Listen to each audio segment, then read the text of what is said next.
Hello, everyone, and welcome back to the Cup Council. How are we all? Hopefully, all of you are on a fantastic day, wherever you are around the world. And welcome back to a match preview show. Yes, the Reds are back in action very, very quickly after, of course, beating Sheffield on Wednesday. Of course, the Reds are back to face another tough away game in Crystal Palace. It's not going to be easy at all. And yeah, hopefully we'll be able to, fingers crossed, get all 3 points and potentially go top of the Premier League table. Yes, the Reds are 2 points off top. Of course, obviously, Arsenal play Aston Villa on the weekend as well. Of course, that's a huge game, not only for the title race, of course, obviously for Champions League football as well, especially for Villa. I think Villa are on 15-game win streak, I think, at home, which again we could do a whole stream on Aston Villa by itself, but just overall, the race for the top, for the title and for top four is very, very close between all of the teams. And I think if a particular team makes a mistake, doesn't get the points that they should realistically be getting, again, there could be the sense of people could be left behind in that sense as well anyway. But again, let me know how all of you are in the comments down below as well. Let me know how all of you lovely people are. Good evening, Press. Hope you're doing well, mate. Saying just ordered the 2011-2012 third Liverpool top. Is that the black and silver one? If I'm correct with that. With that, Press, let me know. Good evening, Tom. Hopefully doing well, mate. 3-1 Reds. Twelves lineup, Ali, if he's available. Of course, we will get on to Alisson news in a minute. Good news. Obviously, not so good news about Maka, but again, we'll talk about that in a minute. Obviously, Alisson, available. Trent, Canati, Van Dijk, Simicas, Endo, Gravenberch, Szoboszlai, Gakpo, Nunez, and Salah. So no Lucho Diaz there for Press as well as anything. I'm loving how nobody is talking about us at the moment. We're going under the radar. Yeah, 100%. And that's how the season's been, though, hasn't it? Zayn, it's the fact that no one's talking about Liverpool in a title race. Nobody's talking. Again, people are, I think, now opening up to the idea of Liverpool being in a title race and Liverpool actually being involved with Manchester City and Arsenal. Because I think a lot of people thought that it would be, again, Arsenal and Manchester City fighting at the top, and then it would be Liverpool, Chelsea, Spurs, United all fighting for third and fourth in that regard. But in my opinion, I think it is between Liverpool, City, and Arsenal for first and third. I think then there's the battle then of underneath of who else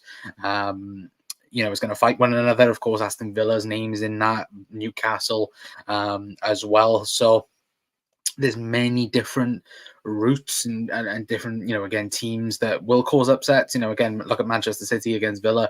Villa absolutely battered Manchester City in probably ways that I don't think, Unai Emery or Aston Villa thought they could do in that sense, neither.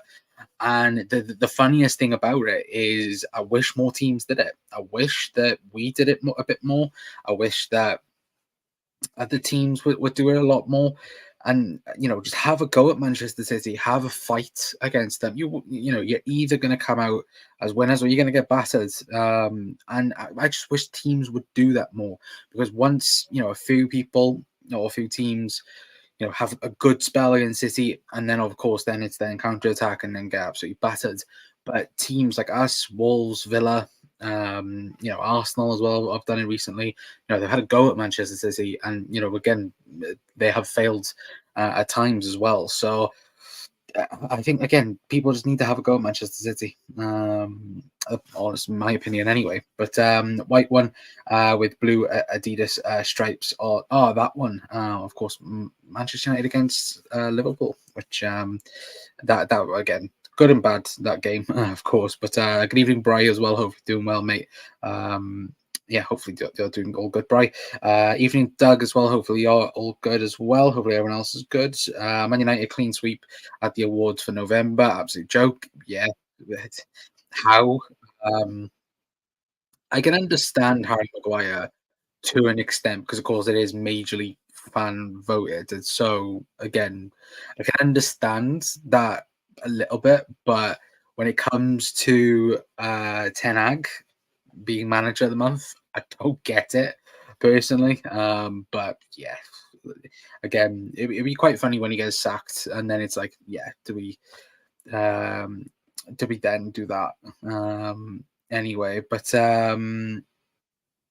at Press and at Doug, can Villa do the same against Arsenal? Yes, I think they can. I would be very surprised if they didn't do it. Again would be again. I'd be surprised if there wasn't the same sort of battle as what it was on the weekend, but on midweek. Sorry. So yeah, absolutely. Connor, did you go on Anfield Agenda 3 years ago as Connor Nibber? That is my name, but I don't think so. I've never been on Anfield Agenda. Again, if you guys are long-term viewers, of course, obviously we did do well. The first time I ever did YouTube, or the big sense of YouTube, was with Daz on the bench. That was how I started. That's how I got into football YouTube, if you want to really call it that. And then of course, obviously that road ended, unfortunately. And then yeah, we just created got cancelled. So yeah, that's what this is, or kind of is. Anyway, but hi Brian as well. The press, no idea. Yeah, no, I don't have a clue. Again, I don't think so. As far as my memory is, as far as my memory is correct, it's not me, or I didn't go on there. Anyway, I don't think I've ever been on there. Anyway, it might be Daz. Again, it Daz and Craig work together on plenty of things. As well, I have had Craig on the channel. I think back 4 years ago, I think it was now. I think we did a podcast on, I think, Nike and Mbappe, I think it was. But yeah, again, that was like ages ago.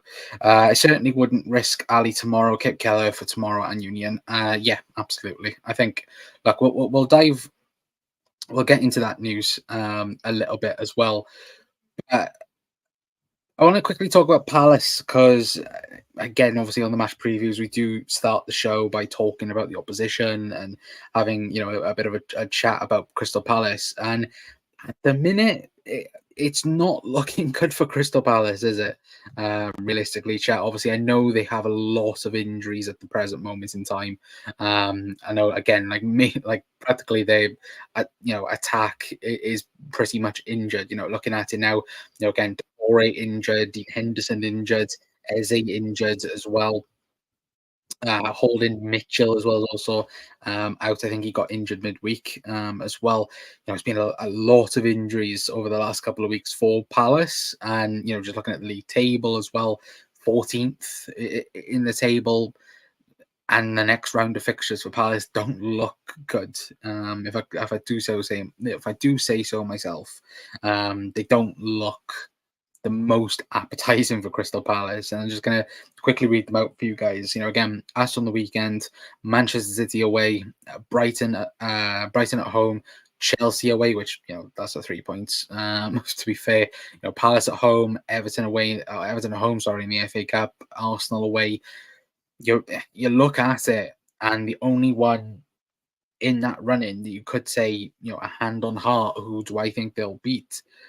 I'm not too sure, because again, Everton in the FA Cup, and then they've got, again, Arsenal away, and then probably Sheffield United at home is probably the first time I can probably see them saying hand on heart they're probably going to win. In that regard, again, that would be around, I think, the end of January. So we've seen how last season they were very quick, or the owners were very quick anyway, to let go. To let go of Patrick Vieira. We've seen that, was it last season or 2 seasons ago? After Patrick Vieira had a sticky spell. I think he had, was it a 6 defeat records, or 6 games lost in a row record for Palace. I think, and to be fair, I think at the time as well, it wasn't winnable games in that sense. Neither. I think they played Liverpool, City, or the teams you expect Palace to not beat in that regard. But I think that there's also an interesting factor in it as well, on whether or not is this Roy Hodgson's last season in football. You guys will know more than me. Sorry, chat. My nose is absolutely itching. But you guys will know before me. Like again, obviously I keep up with Premier League news, but what I've seen from a few Palace fans so far is that there's a frustration out there because again of the attacking ability that Palace look like that they have, with Eze and others as well, that um they're not getting the best out of them because of the way Roy Hodgson again does his teams realistically. Again, we know the formula for Roy Hodgson football. And yeah, it's not the best. Like again, it works. It works, of course, to stay in the Premier League, but is it attractive football, attacking football? No, it's not. As well. But again, we will have to wait and see, of course, anyway. But yes, I do agree with Doug on that as well. What happened to Daz? Is he still alive? Hasn't been on since 2019 final. He's all good, as far as I'm aware. As well, I haven't spoken to him in a while. But yeah, as far as I know, Daz is all healthy and good as well. But Eze is their biggest miss. I would agree 1,000%. I think he will be off in the summer. I think is it 100 million they've got now in that contract clause. Which, if that's the case, then again, they're going to get a massive payday in that regard anyway. But apart from Cooper, Forrest Hodgson's under pressure. Yeah, potentially. I would agree with that. I think that obviously Steve Cooper looks like he's going to get sacked if they lose to Wolves on the weekend, which I think Forrest will do as well. Which again will beg the question of who do they bring in at Forest. But I think just looking at it at the moment, there's a conversation there, I think, of just looking at the league table where you've got, for example, you've got Palace on 16 points, Bournemouth 16 points. If somehow Luton get a run of games where they get a performance there and then and they get a win, or a couple of wins on the bounce, it then puts into question again Palace, Forest as well. Again, when you look at it, Forest are only 4 points off bottom in that regard as well, as 4 points off relegation. Sorry, so there is a sense of there is if Luton, like again, I think the bottom three at the minute will be the three that go down. I do think that personally, but we've seen, for example, with Leeds, like look at Leeds and Leicester last season, where I think all of us at the time was like, yeah, they won't get relegated. They've got too good of a squad to go down.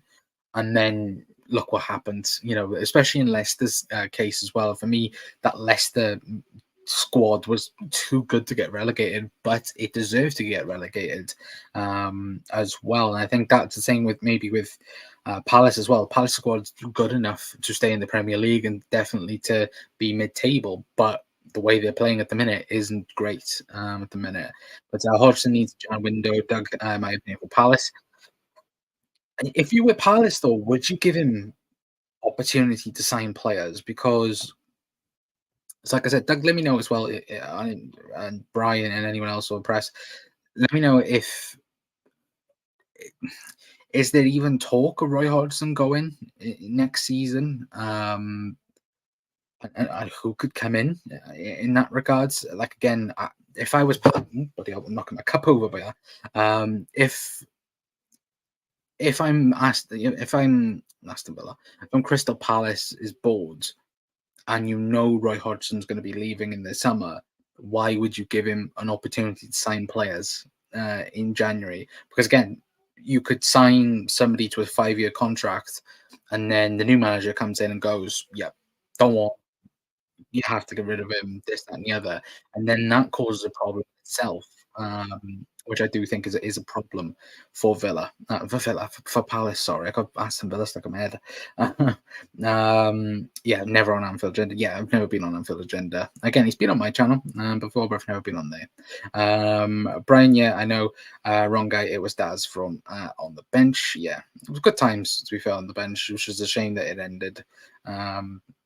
the way it did. Of course, nothing bad in that regard, but of course, obviously, you guys will know the story um, on it as well. So again, you guys know already. Press, I'm seeing that Cooper might be sacked with Forest to lose tomorrow. Yes, that is true. Supposedly, it's already been told if you lose, you get sacked. So yeah, I think it is the end. I think for Steve Cooper, unfortunately, at Forest, even though I think he's done a really really good job there. But yeah, Forest. Even though to be fair, yeah, Forest fans are grim as well. But yeah, Forest should go for Nuno, old Wolves and Spurs manager. I think he got sacked from Al Ittihad, didn't he? A couple of weeks back. I think so. So again, Palace are always looking for a new boss. True. The thing was, like when they let go of Vieira, and then there was the conversation of who would they bring in, and nobody first come. Nobody was getting spoken about, and then there was the talk of Roy Hodgson coming back, and then he stayed, which look, if I think Palace are comfortable with that. I think the big worry I think Palace have is if they was to bring in a manager and then things go, they just call Roy Hodgson back and go, "Yep, can you come back, Roy? Just to sort us out." Um, but it also wouldn't surprise me.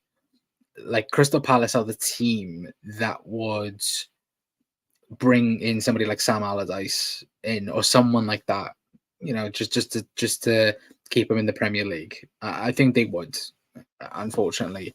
And again, Palace fans, if there is any Palace fans watching this, I think that's probably the realistic, conversation of when they talk about managers, what do you want? Would you like to play, stylish, good football, or play boring, unattractive football and stay in the Premier League? That's a it's a conversation anyway. But as a guy and Elise are all worth big money. Yeah, of course. Liverpool also obviously interesting guy at the minute, of course, for the centre back position. So again, keep an eye out on that. I feel like Forest will into five at the back side soon. Probably they've got enough players to do it as well. 100%. I heard Lopetegui being linked with Forest. Wow. Is he the manager of someone at the minute, Doug? Um, would be interesting to know as well. But again, very, very interesting. Cooper had to deal with a massive squad, turnover twice. Yeah, absolutely. Again, how much did they sign? 33 signing or 33 players, sorry, in 2 seasons?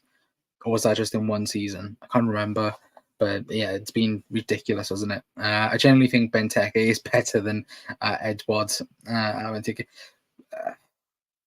oh, probably for Palace, maybe. Yeah, I think Edward's been a bit of a flop in terms of because again, when you do look at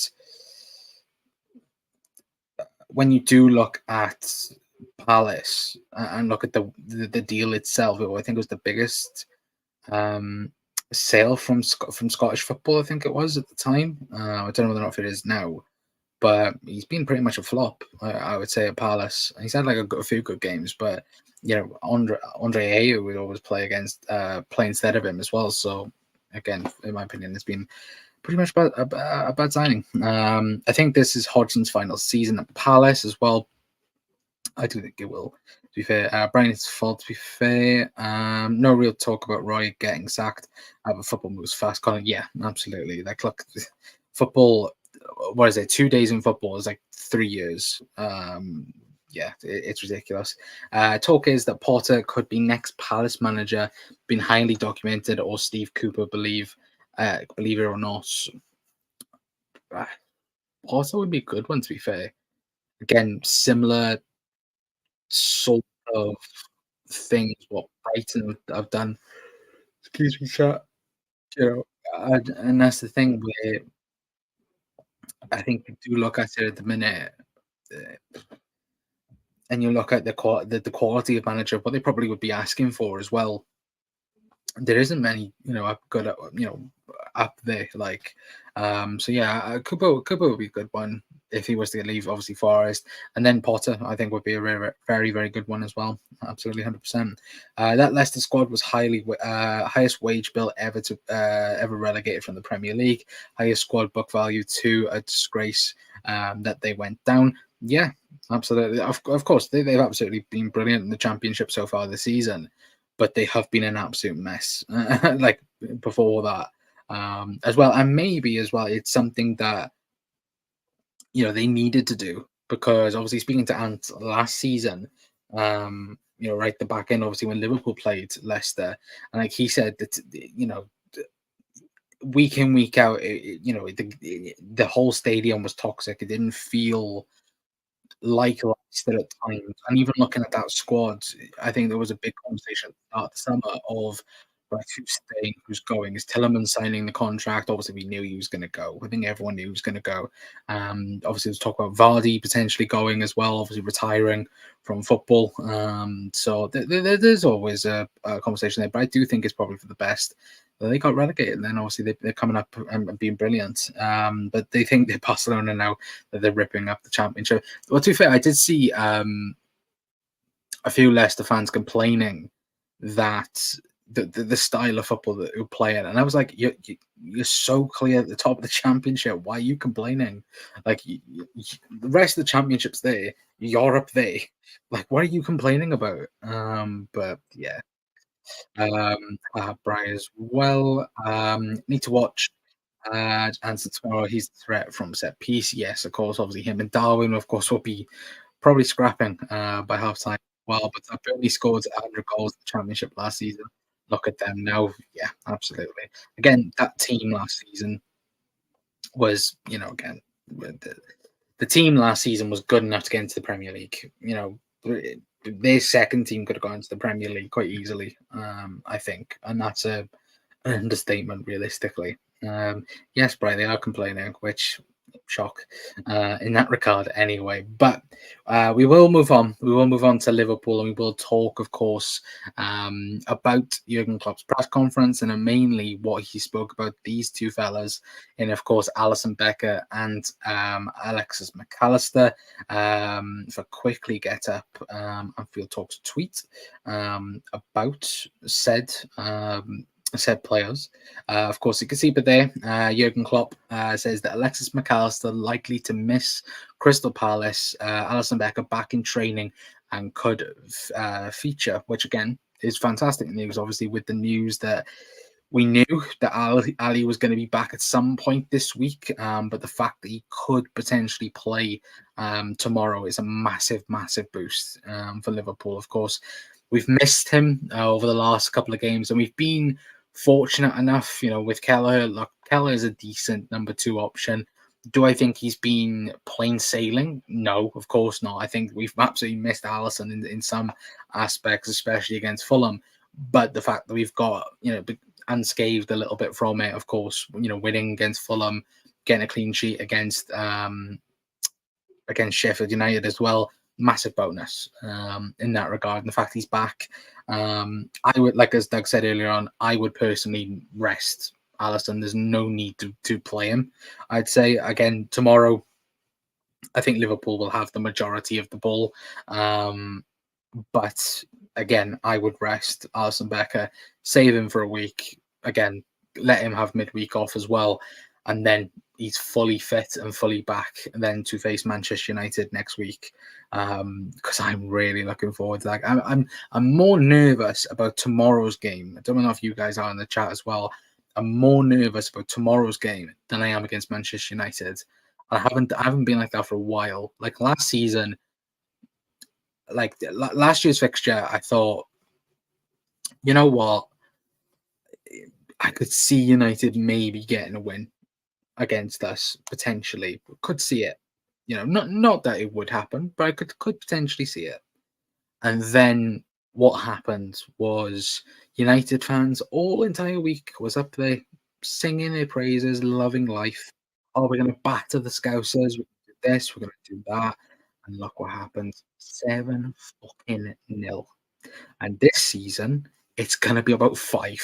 I cannot wait because United fans, they think it's bad now that oh, we're complaining about McTominay, we're complaining about this, complaining about Rashford, complaining about this. We're gonna absolutely batter Manchester United all over the park, and it's gonna be an absolute destruction with Trent in that midfield, or in the inverted role, Darwin up front with Mo Salah, Lucho, Szoboszlai as well. Oh, Jesus Christ, just thinking about it is dang, scary, as well. But of course, like I said, I am more scared about tomorrow against Palace at 12:30 because again, it's 12:30. I don't need to bloody talk about you know 12:30s again because we could literally do an entire stream about why 12:30s need to be scrapped from football. But yeah, look, that's just my thoughts and opinions anyway. But what else we have? I will get to John's comment in a moment. Awful Darwin knocks Anderson's head off like Mane did with Edison nearly. Yeah, absolute shocking behaviour from Darwin Nunes last season. It was terrible, but look, yeah, the most softest red card I think going. The intent was there, of course. I'm not, talking about intent or anything like that, but it was shocking in that way anyway. Obviously, John Zinzing, hi. Do you think we sign a centre back in January, and who would you like us to sign? I know that as press said, but is it Lacroix? I think his name is from Wolfsburg. Know that whole conversation got spoken about last night. I know people on Twitter will go mental.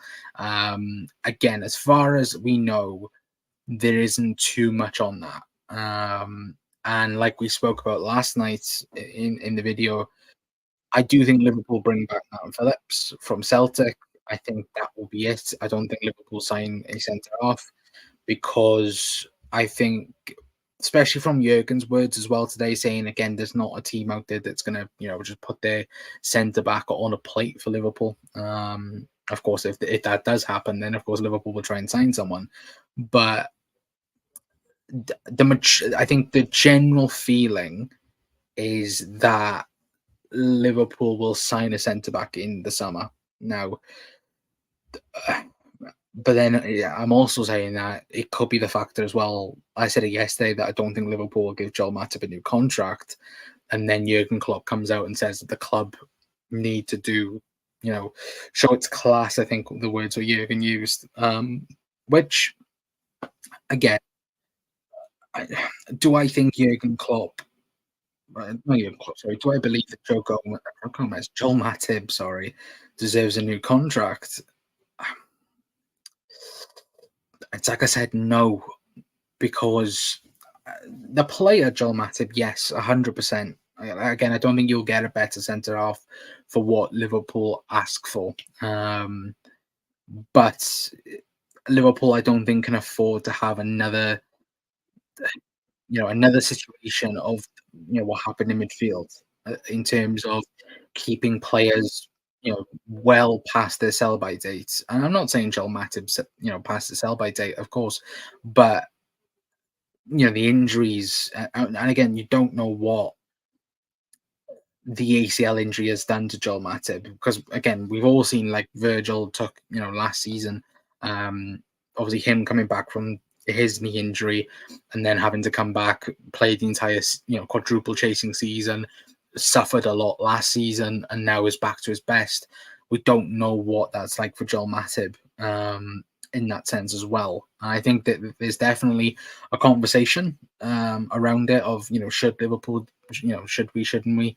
I think Liverpool are going to offer him a new contract, just judging from Jurgen's words. But yeah, as far as I would say though, John, no, I don't think Liverpool sign a centre back in January, which is a shame. Palace will only score if Keller is in the side. A bit harsh. I don't think. To be fair, Palace again going forward, they don't really have a lot. But yeah, 100% Liverpool gonna have like 70% of the ball tomorrow. So yeah, fingers crossed. We're gonna be again be able to break them down. As obviously last season we drew at Anfield and at Selhurst Park as well. So not the best last season. Of course, we need Sadio Mane because of course was it Sadio had was it 9 games in a row he scored a goal against Palace, which again unbelievable record. in that sense as well. But I think we hammer Manchester United. Yes, Doug, we do. And hammer Arsenal. I would agree. Doug, Arsenal on it. Yeah, no, I say Arsenal in the bloody cup too. Yeah, not the best in that way either. Do Jurgen rest players in that? No, I think just go full out again. In my opinion, Darwin has never recovered the lost momentum from that red card. No, I think Darwin's been. I think there's definitely more than what Darwin can do. Right? And again, I think we're seeing leaps and bounds from Darwin Nunes this season, and it's only the start. Now I think of what we're seeing of him in that regard. Can he get a lot better in certain areas? Yes, of course he can. Like, look, the Fulham chance, just less power and a bit more finesse on that, and that's a goal. And that's where he has to a little bit, get a bit better of. Even the chance against Sheffield could have potentially dunked it over the keeper. Then Liverpool are, could have even won 3-0 in that regard as well. So I do think Darwin is 100% getting there. I think he's undroppable for Liverpool this season. I think there's a genuine conversation of him, Mo Salah, and then whoever wants to be on the left hand side. If I'm being perfectly honest, for sure. But what else is Brian saying? We need a non-injury prone version of Kanate. Yes, I would agree. To be fair though, chat as well, if there's any names that you guys have heard of as well, let me know. Because again, I would like Gonzalo Inacio, but that's more or less a left-sided centre back. It's not a right-sided centre back, which looks like Liverpool are after more than anything. But it seems that Gerald Konza is going to be the Virgil van Dijk backup in that regard as well. But I think it's going to be that for sure. 100%. I think there is a massive conversation I think around it of Gerald Konza will be Van Dijk's replacement at the minute because the club seems to have a game plan for him at the moment anyway. But we'll just have to wait and see with that anyway. Hi, what is your team for tomorrow's game? I will get onto that in a moment. John, I'll get back to your comments on that. I'll quickly get back to Doug's comment as well. Darwin, if he didn't have pace, he'd be sold. But then I think that's stupid because then why would Liverpool sign him in that sense as well? And we know Liverpool like quick forwards. Again, if you got rid of pace from Mo Salah wouldn't be able to do anything in that regard as well. But look, I think Darwin is an elite striker for Liverpool. I genuinely do. And this season, you've seen him being able to press, being able to defend better, and do things that he couldn't do last season. And he's learned that from Cody Gakpo and I think Bobby Firmino as well before he left. And now you're starting to see the best of him. Because I don't know about you guys in the chat as well, but for me, Liverpool are a much better team with Darwin Nunes in than without.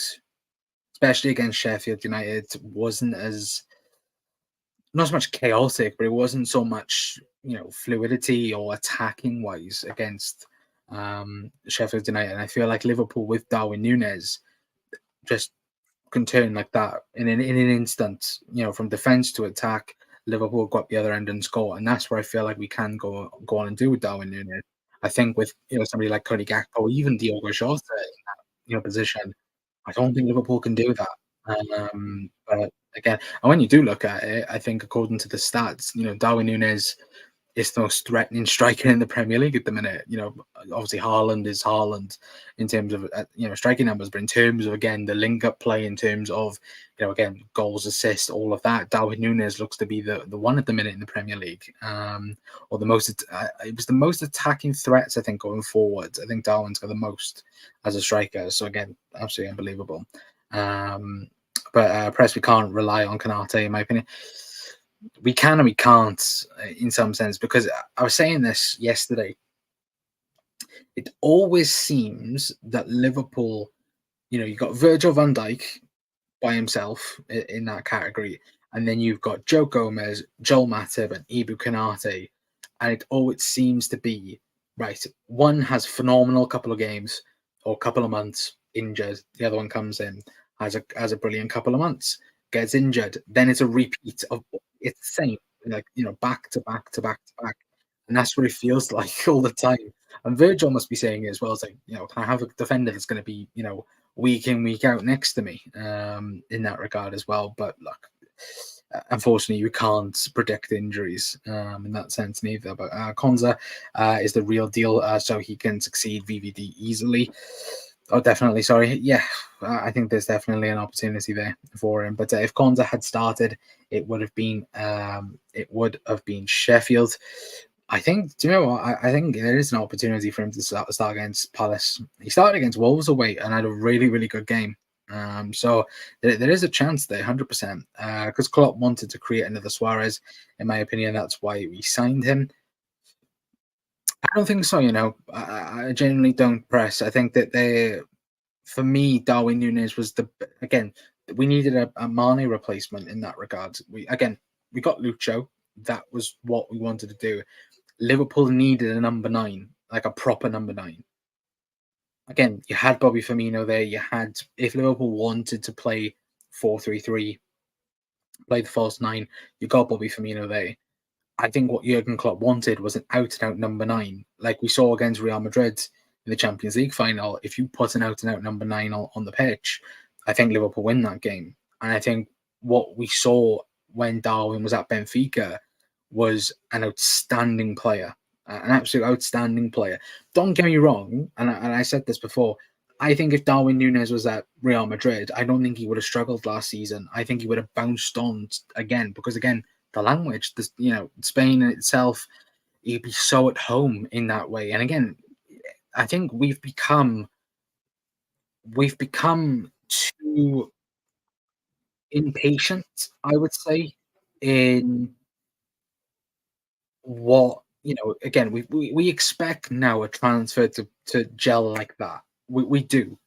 Look at Lucho, look at Cody Gakpo. There's probably others out there that I'm forgetting or haven't mentioned.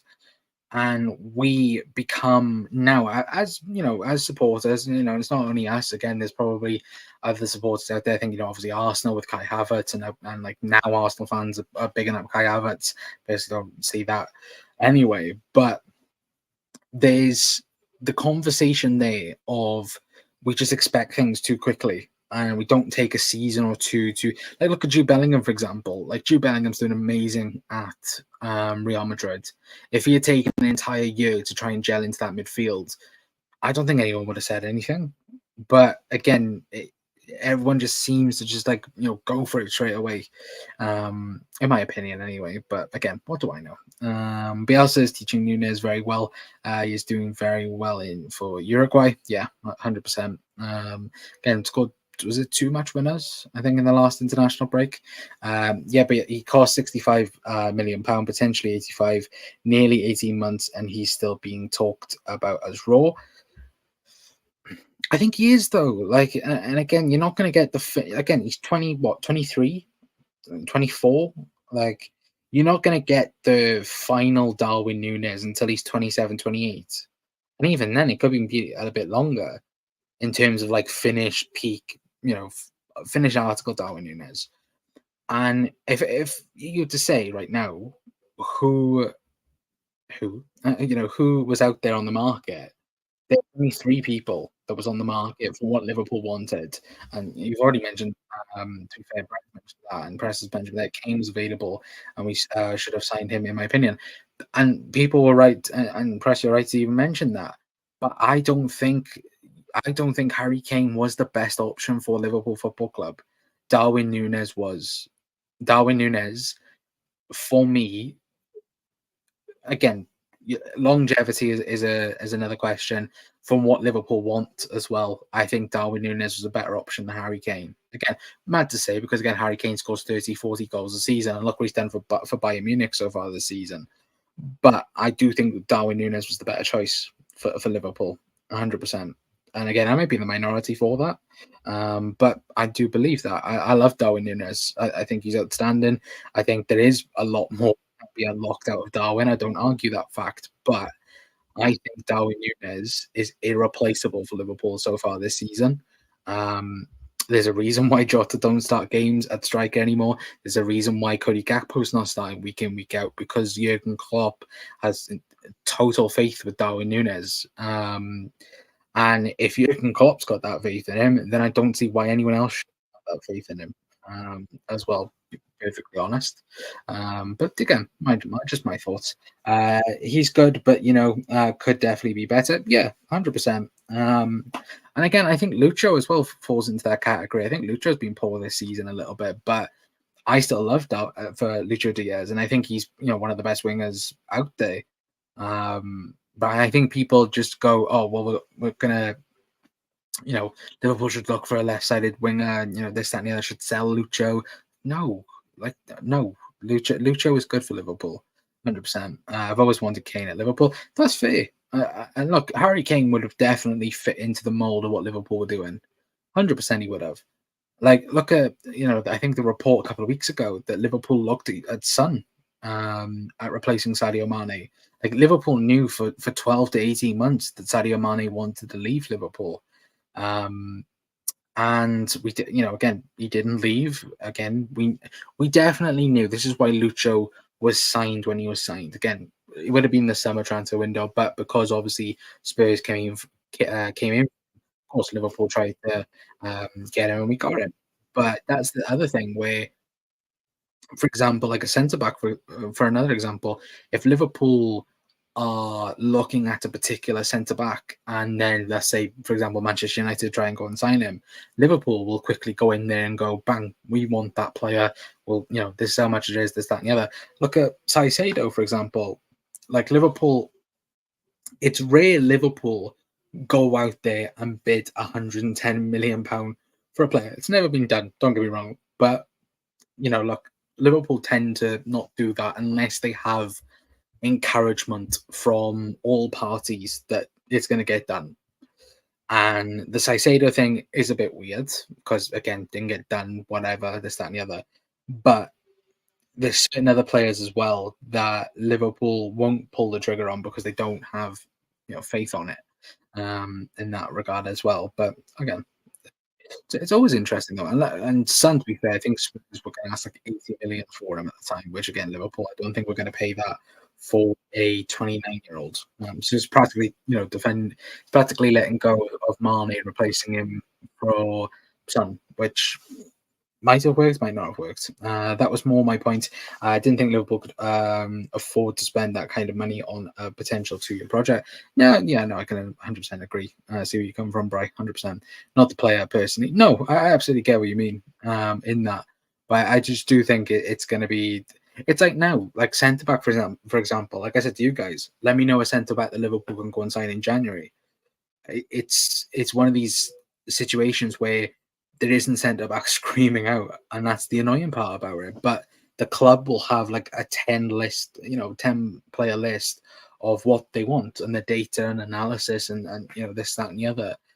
And there'll probably be players that we've never heard of before. Like I know that Liverpool, I think I really like it. I think it's Salzburg's, I think, centre back or right back. That again, there's definitely a conversation. Maybe Liverpool look for a right back in the summer and move Trent midfield.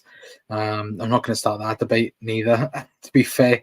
But yeah, look, it's going to be interesting anyway. But guys, anyway, so Tally Albin, Starwin will score the title-winning goal at the Cop End. I hope so. Of course, the most bitter point I think at the end of the season is we have Wolves at home, which yeah, we don't need to talk about Wolves at home at the last day of the season. Kane, in my opinion, is the most clinical striker I've seen in Prem history. Potentially, yeah, him, Aguero, Suarez, I think could even be put up there, 100%. January is horrible time to get players, 100%. Again, when you look at deals like Lucho and Cody Gakpo, it's weird how they worked and how cheap we got them both, because Lucho we got for, was it 45 mil, I think, or somewhere around there. I'm not particularly sure. Goes Cody Gakpo for 37 mil or somewhere around there. Like Liverpool got proper deals. and you don't get them in football these days. You're massively overpay the majority of the time. So, the fact we got that was absolutely brilliant. Either you pay top dollar or get shafted. Yeah, 100%. And I think that's what we're seeing plenty of people having a go at Jurgen Klopp's press conference today. Was like, and the words that Jurgen used in terms of, again, tell me a club that's got a top class centre back. And remember when we had our centre back crisis back, way back when. And remember when it ended up being, when we were linked with Ibu, we didn't realistically knew that Liverpool were going to be going for him or trying to go and sign him, and then it could then end up being, whether or not Liverpool would, try and get it done in January, and then you can confirm, no, we're not going to do it. It's too much. 85 million is the asking price that we've been speaking about, and then it's then the conversation of then, what's going to happen. It's then gonna, Doug, don't worry, I've just sorted it out. But that's then the conversation of, we know that Liverpool want Ibu Kanate. We're going to wait till the summer and then go on for £34 million, which again is an absolute bargain for a top class centre back. And again, everyone was going on about Upamecano at that time. And look at, Ibu Kanate has been fantastic for Liverpool. And that's what Liverpool will try and do again. But it's just at the minute, I think Liverpool are in a crosshair because, like I said, the number one target for me for Liverpool and centre backs would be Gonzalo Inacio. I think Inacio's perfect for Liverpool and the way we want to play and this, that, and the other. But there's also other options out there that, again, I'm not too sure about. But again, Jurgen's not going to listen to us, is he? Realistically, Ben Davies, who plays for Rangers now, yes, he does play for Rangers now. Can you see us recording at Phillips? Yes, 100%. I think he's Liverpool's fifth choice centre back for the second half of the season. Stefan will return to the sixth role. Yes, I would agree with that. I think the plan is to have Thiago. That's, my phone just died. Thiago, Maka, Bicetic, and Endo all rotate in that sixth role. I think that was the plan anyway, I think, for the season. But we haven't seen that as yet anyway. But it doesn't exist. Obviously, ban the guy. Yeah, I did ban him anyway. Can't drop Endo right now. If Stefan comes back, no way. Yeah, no. To be fair, Endo's been really, really good the last couple of games. Actually, to be fair, I think he's got the most interceptions in Europe at the minute. So very, very good in that sense. That's the most annoying thing about Bicetta's injury. That Europa group was perfect for him. Yeah, 100%. It was, and we only got to saw him for one game, unfortunately. So hopefully, again, things will work out for him, and hopefully he'll be able to come back anyway. But my start 11 anyway, chat, and guys, let me know your start 11 predictions in the comments down below. For me personally, I would go Keller in goal. I don't think Ali will come back. I'd be surprised if Allison come back tomorrow. Anyway, but yeah, Keller in goal. I'd then go Trent right back, Ibu, Virgil, and Costas. I think that be Liverpool's back four. I think midfield was Endo, Ryan Gravenberch, and Stefan Bicetic. I do think it's a bit harsh not putting Curtis Jones or Harvey Elliott in there because I think those two, especially Harvey, I think deserves to play a lot more. I think Harvey Elliott, when he has been asked upon this season, has been superb. But again, obviously, it allows Liverpool an option or two. Because I think, again, Harvey and Curtis will both play in the Europa League game on Thursday. I think both of them start that game for sure. And then front three, I'll go, obviously, like I said, Darwin Núñez. For God's sake, Bry. Darwin Núñez, Mo Salah, and Cody Gakpo. I think Cody Gakpo will start on the left for Liverpool. I think Lucho will be an option off the bench, I think, for sure. Obviously, we've got nobody else. But yeah, no, for sure, 100%. I think Gakpo starts on the left wing. for Liverpool. I thought that was going to be the front three for Sheffield, to be fair. But again, it does look like that it's going to be um, that anyway. Yeah, so Keller, Trent, Ibu, Virgil, Kostas, Endo, Sabozlai, and Gravenberch, and then Darwin Nunes, Mo Salah, Cody Gakpo is my team for tomorrow. Anyway, but let me quickly read out your team's chat. Keller, Trent, Canate, Van Dijk, Simicast, Endo, Gravenberch, Sabozlai, Gakpo, Nunes, Salah from press as well. Great minds press. For God's sake, yeah, 4-3. Obviously, yeah, let us know your score prediction as well, chat, down below. Sabozlai, yeah, so obviously, Basetic not available just yet. Sabozlai is, I think, as well.